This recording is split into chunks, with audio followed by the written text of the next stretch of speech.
Hey everybody. So this is going to be one of the first opinion pieces, different videos than the challenges that I've had up so far. It's an opinion piece based on the DC cinematic universe. This came about after I saw the Aquaman movie, and my brain couldn't help but dissect most of the entire thing for like the next 2 to 3 days. And it started with the idea that when Snyder cast Jason Momoa as Aquaman, that kind of challenged the norm of the fan base and what normally had been this very clean cut Steve Rogers kind of looking character. I mean, back in the 90s, they kind of tried to make him more extreme by cutting off his hand, replacing it with a hook, and giving him long hair and, just really grizzled attitude, which came up in the movie a little bit, not losing the hand, but like the grizzled attitude, and even the armor he wore at the time was kind of this fun scene where Momoa is like putting on armor and then like throwing pieces of it away, which kind of seemed like an unintentional Easter egg of like no one liked this armor, so he's just kind of throwing it away, which was funny to me at least. But when they cast Momoa as Aquaman, they kind of unintentionally or very intentionally were chiming in on kind of that Moana Maui Polynesian energy that had been kind of going around at the time. And so there was kind of this hope, I think, in some of the fan base that they were going to kind of bring Aquaman into more of a modern view, make it more of a larger world kind of culture than, just what had been in the DC comics, a very American kind of character, despite being from a country not America. But then when the movie happened, like, there was very little done with that. Like, his father was a well-known actor from that culture. He'd been in a bunch of different things. And, like, they even kind of brought up, like, young Arthur Curry, like, doing things in flashbacks. But there was no importance to that. And it felt a little cheap, but also I can kind of understand how that's just who he is. It's not that it needs to be emphasized. But at the same time, when the rest of the movie went on, and honestly, the Atlanteans were hardcore racist, calling him half-breed and mongrel and all this all the time. And he just kept shrugging it off. And that amount of shrugging off kind of made it seem like that's just what he's been used to on the land as well. And then there was this moment near the end where he had basically like embraced the trident and was like, yes, I am a mongrel. And that just seemed weird. Like, okay, cool for embracing yourself, but also like you're embracing their ideals as well, which you've been literally against, not fighting, but against throughout the entire movie. And now, like, you're like, you're right, I am a mongrel, I am a half-breed, blah, blah, blah. It felt kind of weird and out of place. That one thought right there, no, it's a collective thoughts, but that made me continue to dissect a lot of what happened in the rest of the movie. And arguably, really ended up focusing on one of the character I thought was the best was actually Black Manta, which the movie opens with him and his father, and there's this weirdly touching scene that's in there just to give us sympathy for a dick move that's going to happen in a moment or two from Aquaman, where Black Manta's father gives him a knife that he had gotten from his father, who like started this whole like pirate lineage thing. And that's an interesting backstory for Black Manta. It's part of one of the backstories. But also, like, sadly, that being the backstory that they go with kind of cuts out one of the better Aqua characters that the comics have, Aqua Lad, who's in, Teen Titans and so on, in the animated series. And he's a really solid character. Somewhere between like Aquaman and Martian Manhunter level of power as well as like mindset. Anyhow, having gone just the pirate route, unless Black Manta magically has an encounter with an Atlantean, which seems very unlikely at this point, given how the end of the movie went. That version of Aqualad's not going to come around. So, but here's also a character with Black Manta where after he gets the knife from his father, then Aquaman attacks the sub that pirate group, his pirate group, had been trying to abscond with. That large object falls on his father, and then he can't move it, so he pleads with Aquaman to help his father.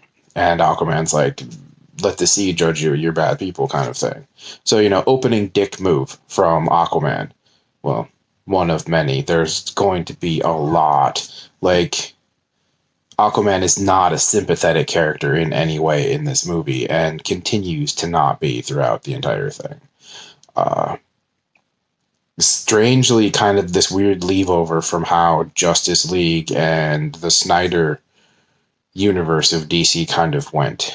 Anyhow, so yeah, his father ends up blowing himself up so that his son will leave, and down the line of the movie, Prince Orm, Aquaman's brother, gives Black Manta Atlantean armor in the attempts to deal with Aquaman and Mera. He then dissects the armor and rebuilds it anew in the span of what appears to be, based on how the movie portrayed it, a day. That puts Black Manta's character on the level of intelligence of Tony Stark. So this character, who's kind of supposed to be a throwaway mid-boss villain for the movie, was inadvertently created to be one of the best characters in the entire thing. He's very clever. He's got an actual backstory reason to hate Aquaman. He's got a lot of validity to his character.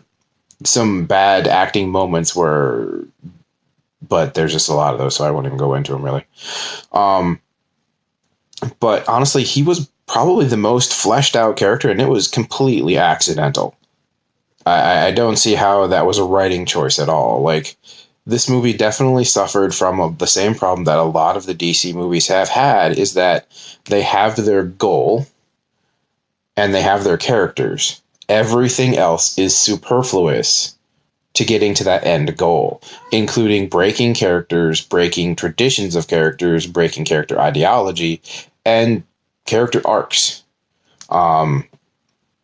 When Mera eats a thing of roses, why would she do that? There's been no lead up to making us think that she would do something like that, or that she had absolutely no knowledge of surface culture, having been on the surface a couple of times now.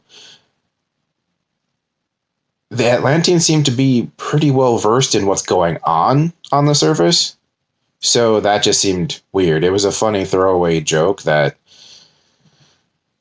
was just off-putting. There was a lot of off-putting.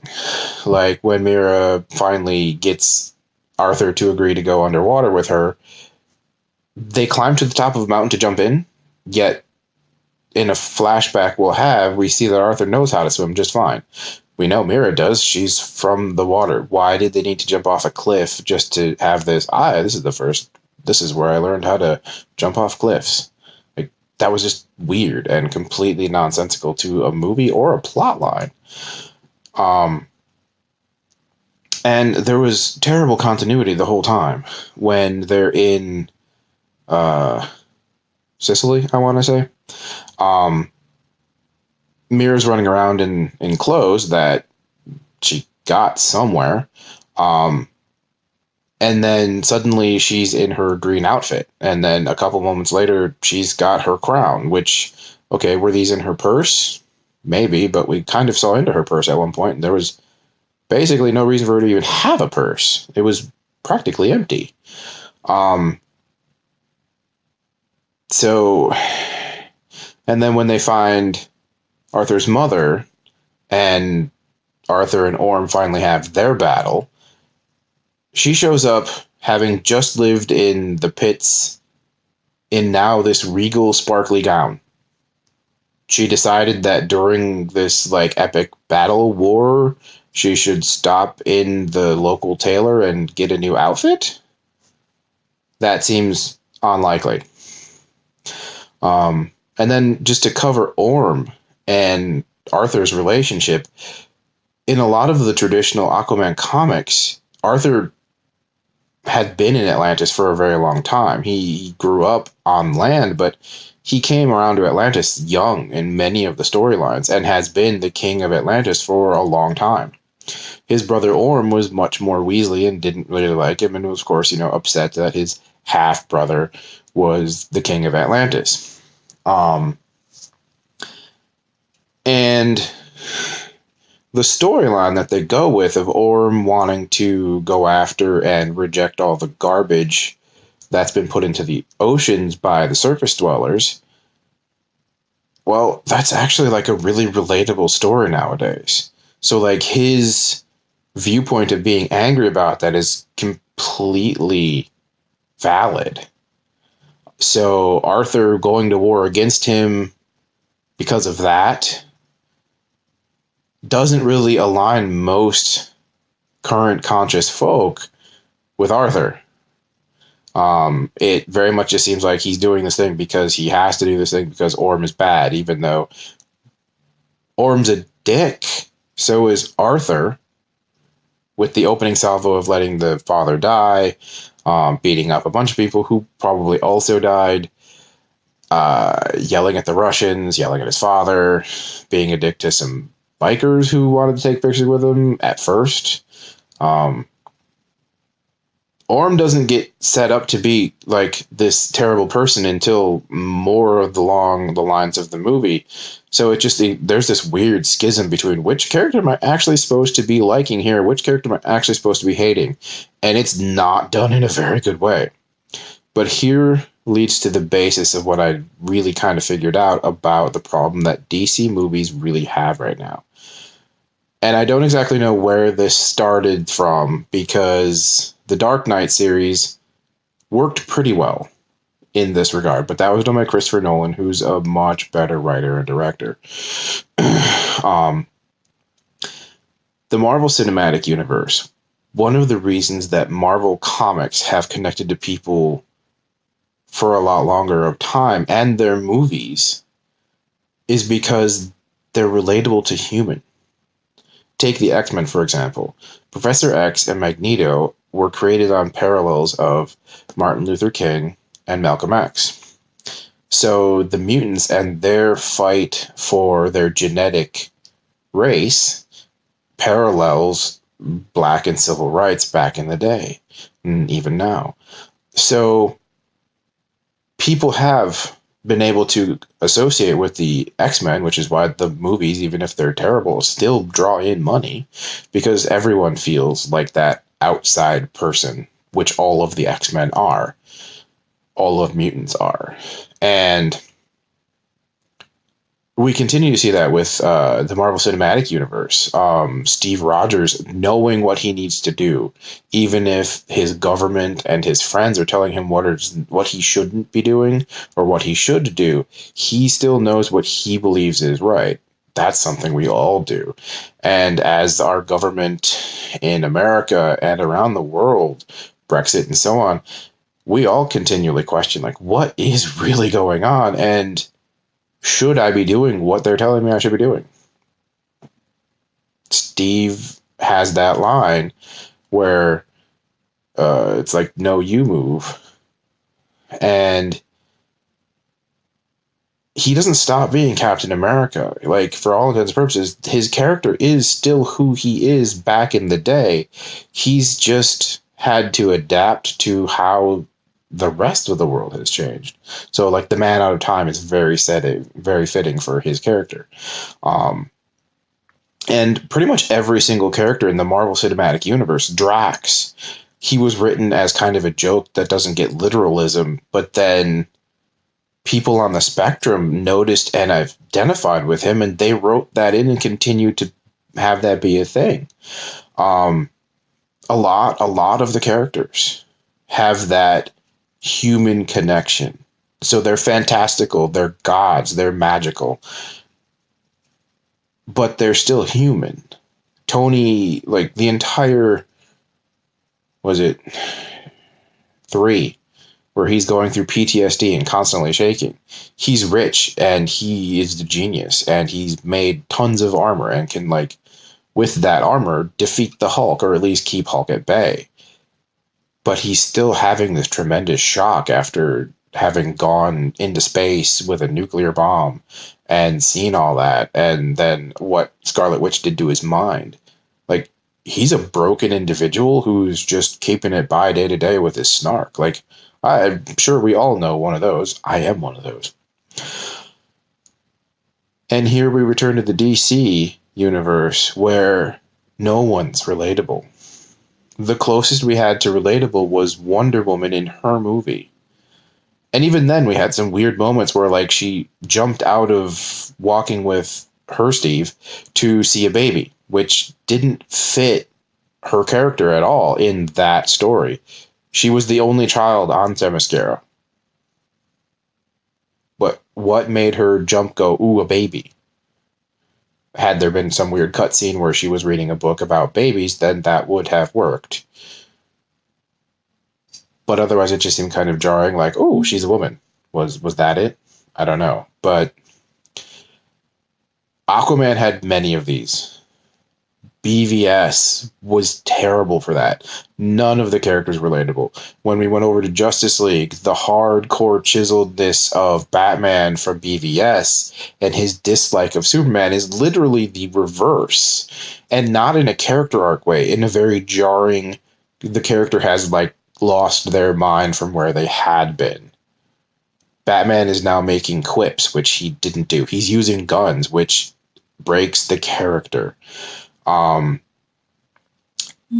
and Cyborg, for all intents and purposes, are basically just Swiss Army knives for whatever the plot needs, because there's only so much, apparently, that the writers believed Aquaman could do, or Wonder Woman could do. And without Superman, the biggest Swiss Army knife, apparently they just didn't straight up know what to do at all. And when it came to the end of Justice League and Wonder Woman and Aquaman were getting their butts whooped by this resurrected Superman, who are two characters that actually should be able to hold their own, if not defeat Superman at times, especially a newly resurrected, even if primal feral. Aquaman kind of addressed this in that, like, he maybe just wasn't fully unlocked yet until he got the trident. Okay, sure, we can retcon that, but still weak writing. None of these characters are relatable. They're not people. Batman's rich. He buys things. He does whatever the fuck he wants. Wonder Woman, she's a god. She does whatever she wants. And, like, that's pretty prevalent in, like, the end of her movie and then BVS and Justice League. Like, she decided she didn't want to help anymore, but still did based on the ending of her movie, but disappeared into the shadows in a world dark and gritty where women stand out for doing anything. That seems unlikely. So she basically just disappeared in the shadows and was not doing anything. The Flash, okay, one can argue that, like, he was hard to see because he's fast, but, like, even in the movie, he just kind of was there. He had a lot of major plot points, but no character points.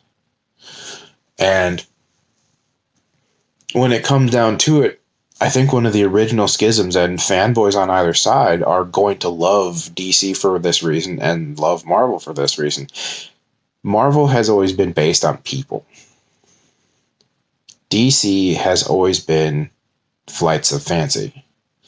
They're gods. They do horrific and horrible, heroic things that then in the next comic usually don't have anything to do with how the world continues to work. One of the oldest things that so many comic people have ever had is, like, how does New York continually get destroyed and then put back together? And why weren't the Avengers there when Spider-Man was doing this? Why didn't Superman come in and, defeat the Joker when Batman was being bound up? Like, there's always these backstories of why, like, headcanons you have to accept because these god-type characters. And DC has done this forever. It wasn't until, like, Jeff Johns came along and did, like, Blackest Night and stories like Flashpoint that any of that ever really got addressed. Until then,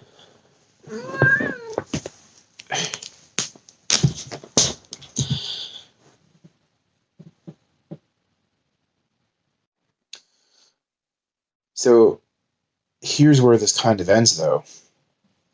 DC and Marvel are supposed to be different. That's one of the reasons why they've held up doing their own thing. And a lot of the times where they've tried to be the other is when things have gotten weird. They either need to admit that some of their stories are just flights of fantasy and they don't fit the canon and they don't interact with each other, and that's fine. Graphic novels and so on commonly aren't canonical. But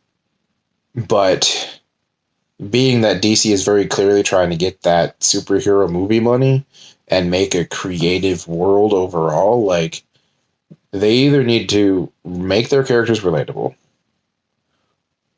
or just admit that it's not going to happen the same way. But they'd have to actually say that. At the same time, us viewers have to admit they're not going to be the same movies. We're not having Avengers Justice League. The characters are not built the same. They never were. Go look at some of the original Justice League stories. So look at some of the original Avengers stories. The Avengers stories are always based on, well, almost always, based on something real happening. A lot of the Justice Leagues, a lot of it happens elsewhere. Magical occurrences in space, like something that takes our heroes, the selective group of heroes that will be able to function for whatever enemy is going to be a thing. And that is how the two are just different. And that needs to be okay. Or it needs to not be. But they need to stop trying to be each other. Well, DC needs to stop trying to be Marvel more than anything else. Anyhow, I think this video has gone on long enough. Someday I'll revisit this because this is going to be a really long, here's my face kind of video. My skills are coming along in editing and whatnot. So, here we go. Peace. Why do you think?